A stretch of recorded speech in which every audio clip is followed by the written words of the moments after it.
जय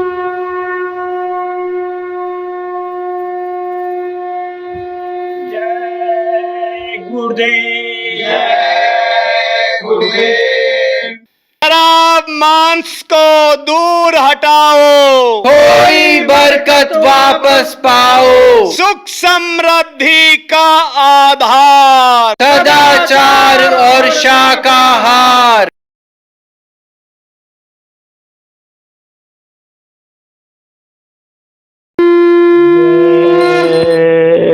गुरुदेव।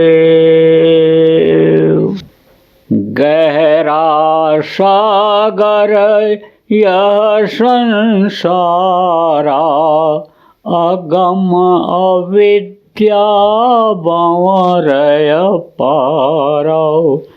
मैं अनभिज्ञ जानो तरना, ताते प्रभु की लीनी शरणम।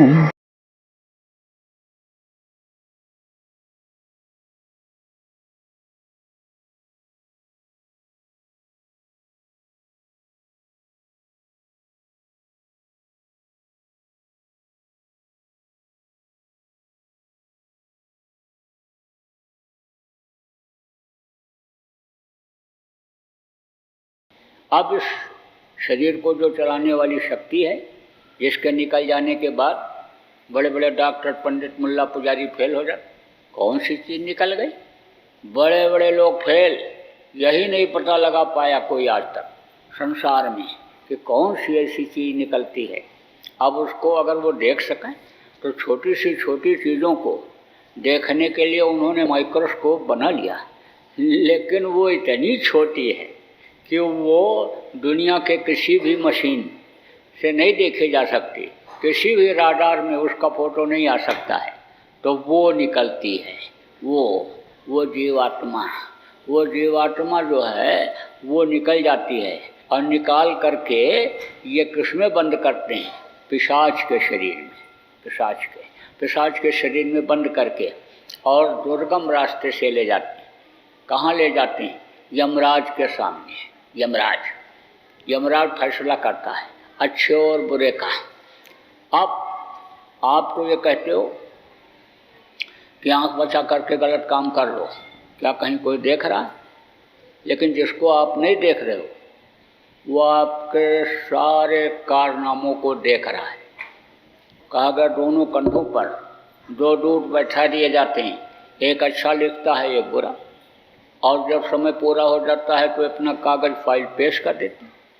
अब उसके पास पूरा खाका आ जाता है, ये बचपन से लेकर पैदा होने से लेकर के और मरते समय तक इन्होंने ये काम किया, इतना झूठ बोले, इतना बेईमानी किए, इतना चोरी किए, इतना कत्ल किए, इतना व्यभिचार किए, इतना धोखा दिया, इतना जो है लोगों को सताया, इतने जीवों को मारा, सब पूरा उसमें आ जाता है, पूरा एकदम से। जैसे कंप्यूटर में ऐसे खोलते हो तो दुनिया की सब चीज़ उसमें भरी रहती और उसको आप देख लेते हो, घर बैठे सब देख लेते हो।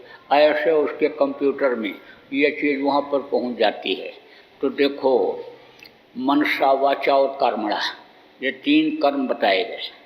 आदमी कुछ सोचता है, किसी के बारे में सोचा है कि हम इनको मार डालेंगे, इनको काट देंगे, इनका धन लूट लेंगे, इनके साथ ये गलत काम करेंगे, तो उसका भी पाप लगता है, उसका भी लगता है। किसी को कह दिया है, उसको बुरा लगा, बुरी बात बताया, बुरा सोचा और बुरा कहा, उसका भी लगता है। लेकिन ये माफ़ हो जाता है, इस समय कलयुग में माफ़ हो जाता है। वो भी कर्म अगर जुड़ जाए तो फिर उद्धार हो ही नहीं सकता किसी का, क्योंकि इस वक्त पर मन बहुत खराब हो गया। लोगों का मन बड़ा कामी, क्रोधी, लोभी, लालची हो गया। तो बराबर ये सोचता रहता है, बराबर ऐसी चीज़ों को सोचता रहता है, और लोग सोचते ही नहीं, कह भी डालते हैं। तो बहुत चीज़ें ऐसे कह डालते हैं कि जिसका वो लग जाता है, कर्म लग जाता है, तो वो तो हो जाता है माफ़। जैसे आप देखो कि इनका बिजली वालों का भी मीटर चलता है, जो वहाँ खर्च करते हैं उनका भी चलता है, टेलीफोन वालों का भी खर्च होता है, चलता है, लेकिन उनको पैसा नहीं देना पड़ता है। उनकी उसके लिए माफ़ी है। आप देखो कि टोल फ्री नंबर होते हैं, मीटर उनका भी चलता है, लेकिन कहते हैं इसका पैसा नहीं देना पड़ेगा या इतना पैसा ही दे दो और बाकी तुम्हारा माफ़ हो जाएगा। ऐसे ही यानी ये कर्म जो हैं वो माफ़ हो जाते हैं। लेकिन शरीर से यानी जो सोचो और कहो उसको कर डालो, या सोचो ना ऐसे शरीर से कर डालो, कहो ना ऐसे शरीर से कर डालो, उसकी सज़ा भोगनी पड़ती है। तो इसीलिए समझाया गया, बताया गया कि भाई गलत मत सोचो, गलत मत बोलो, और अगर गलत बोल भी दिया और गलत अगर मान लो सोच भी लिया, खाने पीने की बदपरहेजी से और दूसरों के संग दोष से अगर भावना ऐसी गलत बन भी गई तो शरीर को कंट्रोल करके रखो, उससे करो नहीं। कहते हो मार देंगे, अभी काट देंगे तुमको, हम उड़ा देंगे, लेकिन ऐसा बोल तो गए, लेकिन उसको टाल दो। वो योजना मान लो बना भी लिए तो बुरे काम के लिए कहा गया कि टाल दो उसको, और अच्छा भाव अगर मन में आया, अच्छे कर्मों की रील अगर आ गई, सतयुगी अगर रील आ गई, सतो गुणी रील अगर आ गई और भाव अच्छे बन गए, मन में आ गया अच्छा काम के लिए, तो उसको कर डालो। कभी आपका ही मन कहता होगा कि चलो सत्संग में चलें, और चलते चलते पर मन बदल जाता। संकल्प बना लेते हो भंडारे में चलने चलना है, बस थोड़ी देर के बाद आप अगर टिकट नहीं निकलवा लिए, चल नहीं दिए, तो फिर मन ये धोखा दे देगा, बड़ी गर्मी, बड़ी दिक्कत, ये तो हमारे यहाँ ठंडी है, वहाँ तो गर्मी होगी। पूछोगे भाई क्या हाल है, अरे गर्मी है वहाँ, हाँ तो गर्मी तो है, अरे गर्म हवा चल रही, हाँ तो है, बस पिछड़ जाओगे। इसीलिए कहा गया कि जब मन कहे कि ध्यान लगाने को तो फौरन आँख बंद कर लो।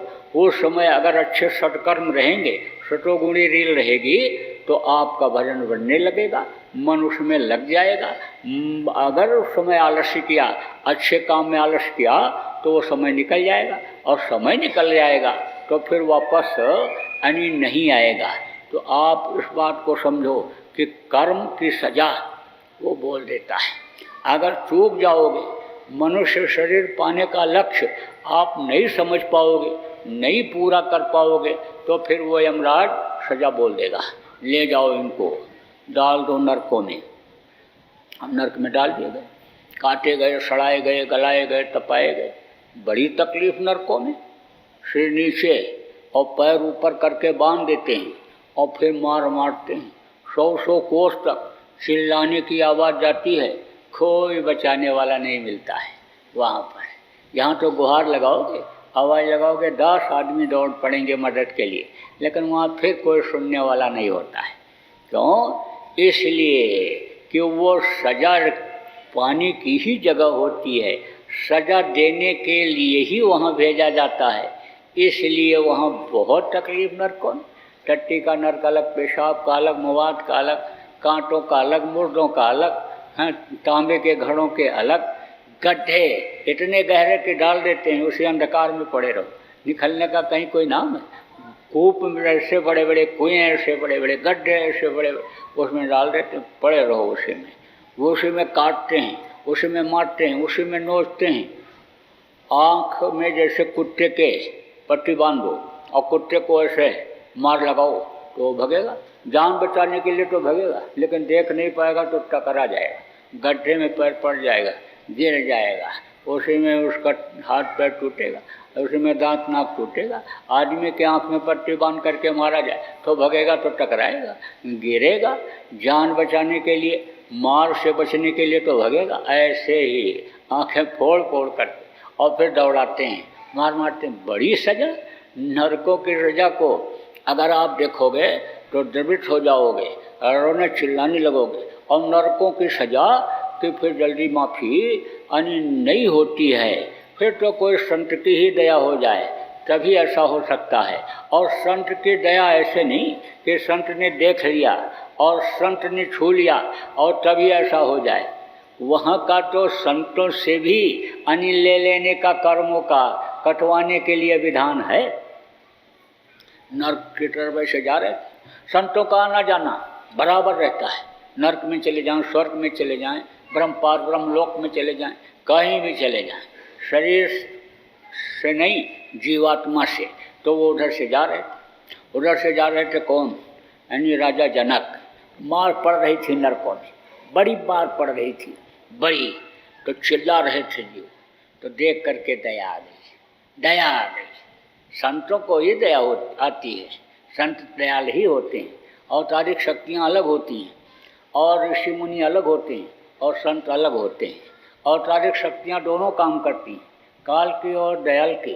काल रूप तीन कर्म में भ्राता, शुभ और अशुभ कर्म फलदाता, यानी शुभ और अशुभ कर्मों का फल देने के लिए वो काल रूप भी धारण कर लेते हैं। जैसे राम थे, राम ने देखो मरवाया कटवाया युद्ध कराया, और कृष्ण ने भी देखो मरवा कटवा दिया, युद्ध करा दिया, बुरे का परिणाम बुरा भोगवा दिया। तो वो अन्य अवतारिक शक्तियाँ जो होती उनके अंदर काल और दयाल दोनों धार होती है, और संत जो होते हैं उनके अंदर केवल दया की ही धार होती है। वो उनके जितने भी जीव हैं सब बच्चे होते हैं, क्योंकि वो सतपुरुष के तद्रूप होते हैं, और सतपुरुष के ही सारे बच्चे हैं। सकल जीव मम उपजाया, और सब पर मोर बराबर दया, तो सब पर बराबर दया करते हैं। तभी तो संत जब आए तो आँखों के नीचे की साधना उन्होंने खत्म किया, और शब्द को उन्होंने जीवात्मा को पकड़ाया। शब्द शब्द सीढ़ी रच डाला, चढ़ चढ़ पहुँचो अगम ठिकान। ऐसी दशा देख जीवों की, सतपुरुष ने की दया महान। संत रूप हुए जग में आए, सतलोक का पता बतान। सुरत शब्द का सच्चा मार्ग, संत मता का किया बखान। और शब्द शब्द सीढ़ी रच डाला, और चढ़ चढ़ पहुँचो अगम ठिकान। तो जब देखा कि ये जीव हैं बहुत तड़प रहे हैं, चिल्ला रहे हैं, मारे जा रहे, काटे जा रहे, तो बोले भाई सज़ा इनको मिल रही है। बोले हाँ सज़ा मिल रही है, इनको सज़ा मिल रही। तो पूछा कि ये बताओ कि इनकी सज़ा माफ़ कैसे हो सकती है।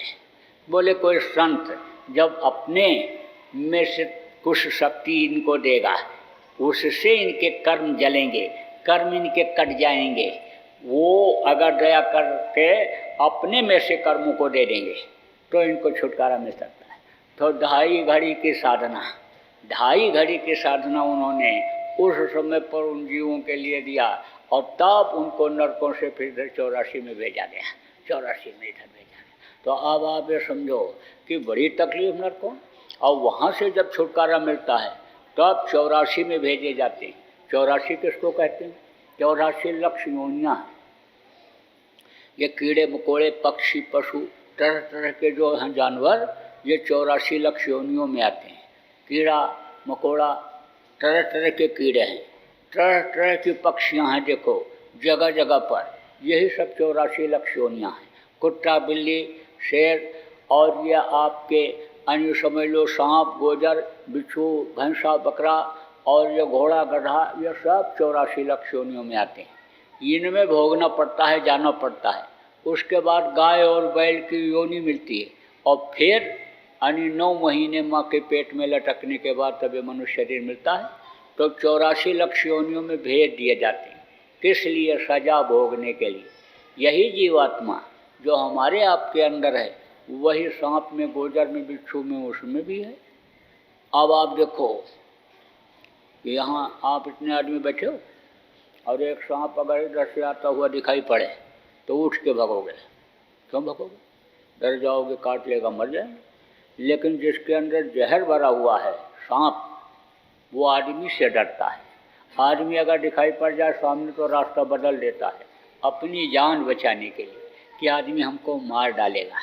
देखो शेर इतना ताकतवर होता है, लेकिन आदमी को देखते ही नहीं मारता है, देखता रहता है। जब वो पलक दबाता है तब मारता है, लेकिन मारने के बाद तुरंत नहीं खाता है। आदमी के ऊपर हमला करेगा, मारेगा, पंजा मारेगा इसे, और मार करके पीछे हट जाता है। तो देखता रहता है, देखता रहता है कि उठ तो नहीं रहा है, हमला तो नहीं करने लायक रह गया। जब देखता रहता है, चिल्ला रहा है, उठ नहीं सकता है, हमला नहीं कर सकता है, तब धीरे धीरे जाता है। तो गला पकड़ करके और खींच करके ले आता है, रख देता है, खाता भी नहीं, दूर बैठ करके देखता रहता है कि उठ तो नहीं रहा है, उठ तो नहीं रहा है, कुछ कर तो नहीं सकता है। मैं अगर जाऊं खाने के लिए तो वार कर दे, हमारे ऊपर हमला कर दे।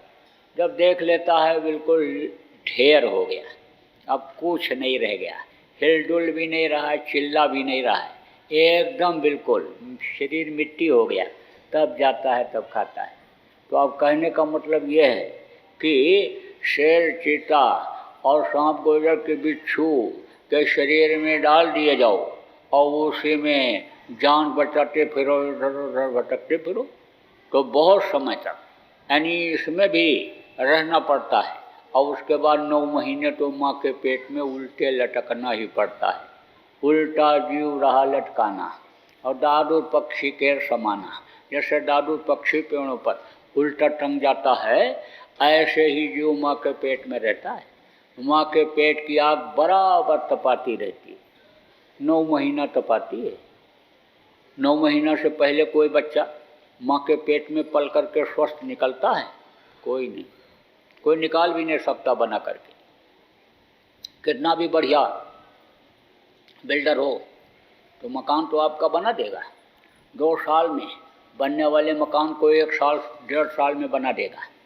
लेकिन कहो 6 महीने में मेरे बच्चे को माँ के पेट में बना कर के बाहर निकाल दो, तो कोई डॉक्टर, हकीम, वैद्य, मुल्ला, पुजारी कोई बना सकता है? 9 महीने तो रहना पड़ता है, 9 महीने। और 9 महीने के बाद जब माँ के पेट से बाहर बच्चा निकलता है तो रोता हुआ है। अब आप समझो तकलीफ न होती तो क्यों रोता है? बच्चे का रोना कोई समझ पाता है क्यों रोता है? उसका नहीं समझ पाता। मरने वाला का रोना चिल्लाना तो समझ कर जाता है कि तकलीफ हो रही है तब रो रहा है। किसी के घर में कोई मर गया और कोई रो रहा है तो सुन करके कहेगा इसके घर में कोई मर गया है। किसी लड़की की विदाई हो रही है, उसका रोना सुनेगा तो कहेगा विदाई हो रही है। कोई किसी को मारने लगे, तकलीफ देने लगे, चिल्लाए तो कहेगा कि इसको कोई सता रहा है। उसका रोना तो समझ जाता है, लेकिन बच्चे का रोना लोग नहीं समझ पाते।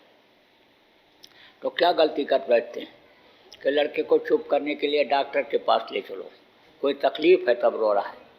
तो डॉक्टर को क्या पता क्यों रो रहा है? वो तो इंजेक्शन लगा देता है नींद का, बस बच्चा सो जाता है। अब वो नींद का इंजेक्शन जो छोटे बच्चे को लगा, समझ लो कि शरीर के विकास में बाधा डाल दिया, विकास में बाधा पड़ गया। उस जो जिस गति से खून को चलना चाहिए वो तो नहीं चला, जैसा जिस तरह से उसको रहना चाहिए उस तरह से वो नहीं रहा, इसलिए रोगी हो जाता है शरीर। बचपन से ही जिन बच्चों को दवा खिलाते रहते हैं, इंजेक्शन लगाते रहते हैं, वो जिंदगी भर दवा का आदी बन जाता है शरीर। तो अब रोता क्यों है ये भी बता दें। देखो 5 महीना 10 दिन का बच्चा जब माँ के पेट में हो जाता है तो मालिक का दर्शन होने लगता है, 24 घंटे दर्शन करता है, 24। और वो जो मस्तानी आवाज़ है उसको सुनता है और मस्त रहता है उसे। लेकिन जब बाहर निकलता है माँ के पेट से तो वो आवाज़ बंद हो जाती है और देखना बंद हो जाता है, तब रोता है कहाँ पहुँच गए, कहाँ पहुँच गए। ये गर्मी और ठंडी या हवा इस कदर उसके नंगे बदन में असर करती है कि मालूम पड़ता है सैकड़ों सुई कोई चुभा रहा है, क्योंकि नंगा पैदा होता है। आज तक कोई बच्चा चड्डी बनियान पहन करके पैदा हुआ, सूट बूट पहन के? कोई नहीं, सब नंगे पैदा होते। कहा गया ना, नंगे पैदा हो गए और नंगे करके यहाँ से भेज दिए जाओगे, सब यहीं रखवा लेगा वो, ना कुछ लेकर के आओ ना कुछ लेकर के जाओगे, कहा जाता है ना, सब कुछ छोड़ करके जाना पड़ता है। सिकंदर बादशाह यही तो बोला आखिरी वक्त पर, उसने कहा था हकीम से, लुकमान से, कि बचा लो हकीम जी। बोले नामुमकिन। कहा पूरा राज्य दे दूंगा। कहा कि नामुमकिन। तब बोला कि पैदा हुआ था तो मुट्ठी बांध करके पैर के अंगूठे को पकड़ करके मुंह में डाला, तो वहीं दुनिया की पहचान हुई। अपने बल से, बुद्धि से अनिल तमाम किलों को जीता, राजा महाराजाओं के राज को जीता, सोना चांदी हीरा मोती से खजाना भर लिया, लेकिन अब सब छोड़ करके जा रहा हूँ। तो जब मेरा जनाजा निकले, मेरी अर्थी निकले, तो मेरे दोनों हाथ अर्थी से बाहर निकाल देना और दुनिया वालों से कहना कि वो सिकंदर बादशाह जा रहा है, जो विश्व विजेता कहलाया, दुनिया के धन दौलत को लूटा और सब कुछ छोड़ करके अब खाली हाथ जा रहा है। जो मुट्ठी बांध के पैदा हुआ था अब खाली हाथ जा रहा है। तो दुनिया वालों, इससे नसीहत लो कि तुमको भी सब कुछ छोड़ करके जाना पड़ेगा। जिस चीज़ को अपना कहते हो वो चीज़ तुम्हारी नहीं रह जाएगी। जिस मकान को तुम बनाए हो अपना कह करके उसमें कोई दूसरा रहेगा। हाँ, दुकान की आमदनी जिसको आप कहते हो मेरी दुकान चल रही है, उस आमदनी को कोई और खाएगा। रुपया पैसा जो तुम रखे हो अब मेरा है वो किसी और के काम आएगा। तो दुनिया न तुम्हारी है और न तुम्हारे साथ ये जाएगी। दुनिया की सारी चीज़ें ये सब यहीं छोड़ करके जाना पड़ेगा। तो अब आप ये समझो कि नंगे बदन में ये इस तरह से लगता है कि जैसे मालूम पड़ता है सुई चुभो रहा है। तो बच्चा रोता है और आखिरी वक्त पर हड्डी हड्डी चटकती ही है। जैसे मैंने आपको बताया, साजो भाई ने कहा कि सहजो मौत के समय और पीड़ा उठे अपार और 160,000 जो डंक मारे एक साथ। यानी पैदा हुए तब रोए, दूध नहीं मिला तब रोए, स्कूल जाने को हुआ तब रोए, और पढ़ लिख करके नौकरी काम नहीं मिला तब रोए, और शादी नहीं हुई तब रोए, और शादी हो गई तो रो रहे हैं। रोते ही रोते ये ज़िंदगी ख़त्म होती जा रही। कभी सत्संग में भी गए, अच्छी बात सुने तो बोले बस गृहस्थी सेट हो जाए, बस हम इसी काम में लग जाएंगे। बच्चे छोटे छोटे हैं, घर मकान बना नहीं बना दें, ज़मीन जायदाद हमारा ये सब कारोबार गृहस्थी सेट हो जाए फिर तो हम इसी काम में लग जाएंगे। तो गृहस्थी आज तक किसी की सेट हुई? जितने सुलझाओ उतने उलझती ये चली जाती है। और इस कदर आदमी फंस जाता है कि जैसे एक कटोरे में आप शहद रख दो तो एक मक्खी आती है, कटोरे के ऊपर बैठती है और शहद को खा करके उड़ करके चली जाती है। दूसरी मक्खी आती है, कटोरे में कूद पड़ती है, खूब भर पेट शहद खाती है, लेकिन उसके पंख फंस जाते हैं, निकल नहीं पाती है। तो अब आपको इस सत्संग में समझने की ज़रूरत है कि भाई आपको जो खाने पीने की शुद्ध चीज़ें उस मालिक ने ये शरीर के लिए बनाया उसको त्यागना नहीं है। आराम को आपको छोड़ना नहीं है। शरीर को चलाने के लिए आप अन्न खाते रहो, तन ढकने के लिए कपड़ा रखो, रहने के लिए आप मकान बना लो, उसके लिए कोई रोक टोक नहीं है। लेकिन इसी के लिए आप सब कुछ न करते रहो। भगवान ने भोग बनाया, भगवान ने चीज़ों को बनाया, किसके लिए बनाया? इंसान के लिए ही तो बनाया, लेकिन उसमें फंसने के लिए नहीं बनाया। अब जब आप फंस जाओगे तो यह समय यानी निकल जाएगा दिन रात। ये चूहे की तरह से उम्र को जो काटने में लगे हुए हैं, ये उम्र को काट देंगे और फिर यह शरीर यहीं छूट जाएगा। शरीर छूटने के बाद फिर इससे आप कुछ कर नहीं सकते हो, इसलिए आपका समय बेकार निकल जाएगा। उसी तरह से हो जाएगा जैसे पशु पक्षी आते हैं, खाते हैं और बच्चा पैदा करके चले जाते हैं। इसलिए आपको चेतने की ज़रूरत है, समझने की ज़रूरत है कि जब तक आपका अन्य समय अन्य है उसमें आप अपना काम बना लो। दुनिया का काम यह सब आप जो करने में लगे हुए हो आपका काम नहीं है। आपका काम यह है कि धाम अपने चलो भाई, पराया देश नहीं फंसना। यह पराया देश है जिसको आप अपना देश कहते हो। मृत्यु लोक को यह आपका देश नहीं है, यह पराया देश है। यही आपका सबसे बड़ा भ्रम और भूल है कि पराये देश को आप अपना देश समझ बैठे हो। आप अपने धाम चलो, अपने घर चलो। तो ये कब संभव होता है? अपने घर आना जाना कब होता है? कि जब कोई रास्ता बताने वाला मिलता है। नहीं तो लोग भटक भटक करके ऐसे चले जाते हैं। तो कहा भटक भटक सब भटका खाया और सतगुरु बिन कोई राह न पाया। बगैर सतगुरु के रास्ता नहीं मिलता है। तो ये हमारे गुरु महाराज, ये जिनकी तस्वीर लगी हुई, ये पूरे सतगुरु थे। पूरी ताकत इनमें उस मालिक की थी जिसके लिए कहा गया कि सत्य पुरुष की आरसी और संतन की ही दें, और लखना चाहो अलख को तो इन्हीं में लख ले। जिसको लोगों ने कहा अलख है, नहीं देखा जा सकता है, उसको अगर देखना चाहते हो तो सद्गुरु में देखो, सद्गुरु से सीखो और सद्गुरु से दया लेकर के उनको देखो, आप उनका दर्शन आप करो। तो गुरु महाराज के पास कोई भी गया, लेकिन गुरु महाराज ने किसी को ठुकराया नहीं, भगाया नहीं, क्योंकि संत के सब अपने होते हैं, संत सबके होते हैं और संत सबके होते हैं और संत के सब होते हैं। अब आप ये समझो कि वो संत जो होते हैं वो किसको देखते हैं? जीवात्माओं को देखते हैं। और आप किसको देखते हो? शरीर को देखते हो। आप शरीर को देखते हो और वो जीवात्माओं को देखते हैं। तो जीवात्मा तो निर्मल होती है और जीवात्मा ईश्वर से सबके अंदर होती है, तो वो जीवात्मा से प्रेम करते हैं। और आप किससे प्रेम करते हो? यह हमारा बेटा है, यह हमारी पत्नी है, यह हमारे पति हैं, यह हमारे पिता हैं, यह हमारे खानदान के हैं, यह हमारे जात बिरादरी के हैं, यह हमारे देहरादून के हैं, यह हमारे देश के हैं, यह हमारे ज़िले के हैं। आप तो ये देखते हो। अब वो रूहों को देखते हैं, जीवात्माओं को देखते हैं। आप ये देखते हो कि ये मूछ वाले हैं, चंदन लगाए हुए, जनेऊ पहने हुए हैं, ये पंडित जी हैं, और ये दाढ़ी बढ़ाए हुए हैं, मूछ मुड़वाए हुए हैं, और ये शेरवानी पहने हैं, और ये कुर्ता पहने हुए हैं, और ये मुल्ला जी हैं, ये पगड़ी बांधे हुए हैं, ये हाथ में कड़ा पहने हुए हैं, ये सरदार जी हैं।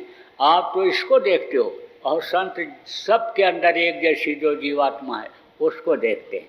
उनके पास कोई भी आता है तो सबको प्रेम करते हैं, सबको गले लगाते हैं, सबको एक जैसा रहन सहन खान पान सिखाते हैं, सबको एक जैसा पूजा पाठ साधना करने की विधि बताते हैं, सबके उद्धार का तरीका बताते हैं। तो गुरु महाराज के पास कोई भी गया, किसी को ठुकराया नहीं। लेकिन अब इस समय पर यानी आप इतने आदमी बैठे हो और कह दिया जाए कि 3 घंटा आपको भजन करना है, 2 घंटा सुबह, 1 घंटा शाम को, तो बैठ ही नहीं पाओगे, बैठ ही नहीं पाओगे।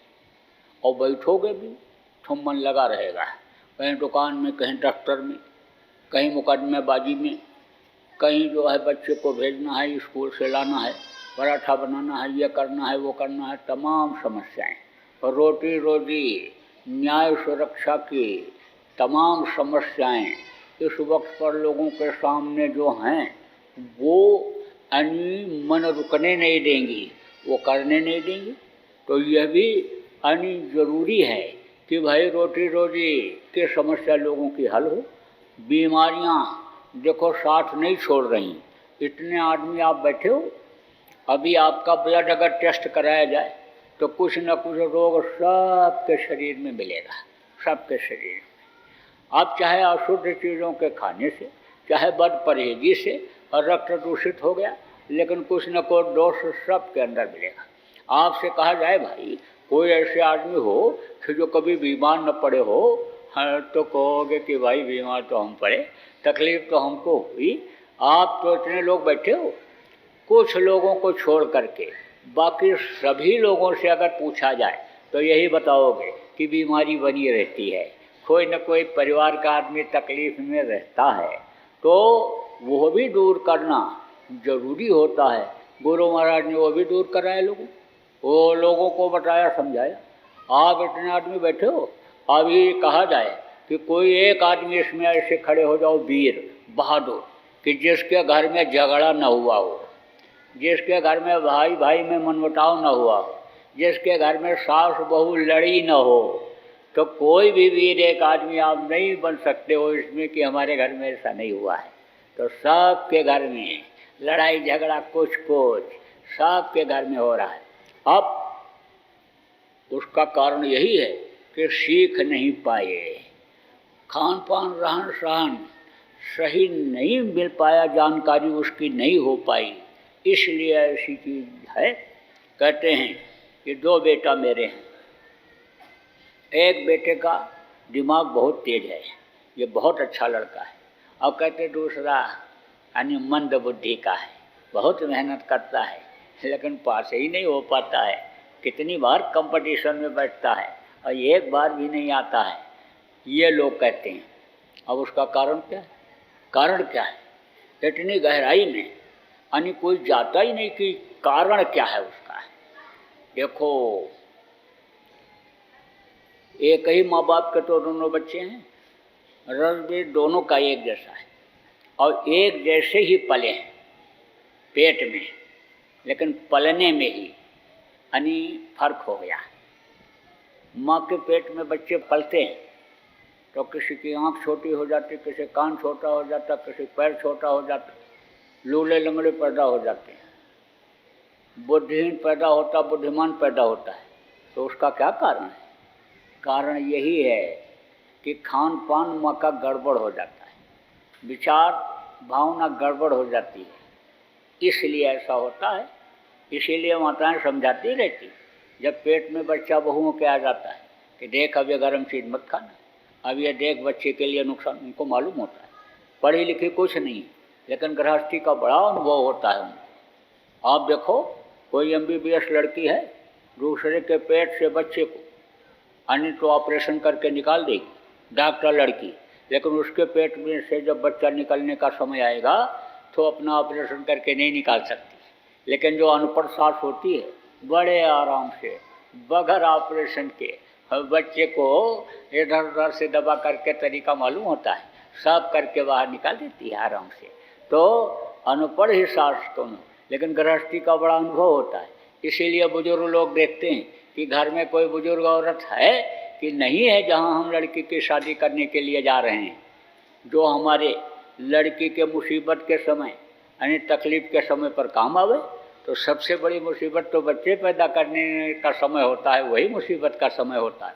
तो वो बताती रहती हैं, बहुओं को बताती रहती हैं कि पुरुष से अब दूर रहना, अब ये सूर्य चंद्रमा की किरणें तेरे ऊपर पड़ने न पाएँ, कि जैसे बच्चे के बनने में कोई दिक्कत आ जाए, बाधा आ जाए, इस चीज़ का ध्यान रखना। अब उसमें अगर लापरवाही हुई तो उसका अंग खंडित हो जाता है। दूसरी बात यह है कि जो ध्यान भजन औरतें करती रहती हैं, जिनके पेट में बच्चा रहता है, पूजा पाठ करती रहती हैं, जिनकी भावना अच्छी रहती है, उनके बच्चे अच्छे स्वस्थ और बुद्धिमान पैदा होते हैं। भावना भी अगर खराब हो जाती है तो उसका भी असर पड़ जाता है। जय गुरुदेव।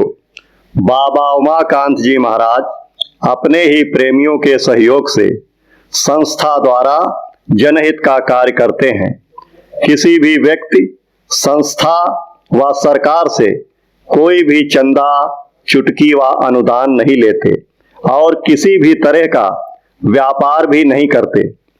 इसलिए आप श्रोताओं को बताया जा रहा है कि बाबा जी के नाम पर किसी भी प्रकार का धन मांगने वाले व व्यापार में प्रचार करने वाले लोगों से होशियार रहिएगा। आपसे यही कहना है कि सत्संग सुनो, समझो और अच्छा लगे तो मानो। आने वाली बीमारी तकलीफों से बचने के लिए कुदरत व सरकारी नियम का पालन करो। आपके सुझाव के लिए व्हाट्सएप नंबर 9575600700। जय गुरुदेव, जय गुरुदेव। जय गुरुदेव, जय गुरुदेव, जय गुरुदेव, जय जय गुरुदेव।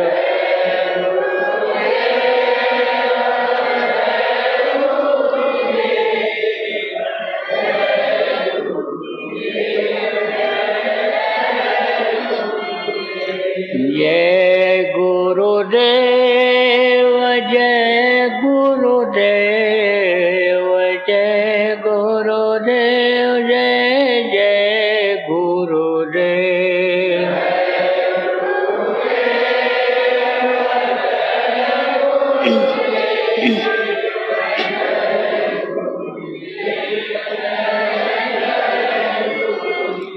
जय गुरुदेव, जय गुरुदेव, जय गुरुदेव, जय जय गुरुदेव।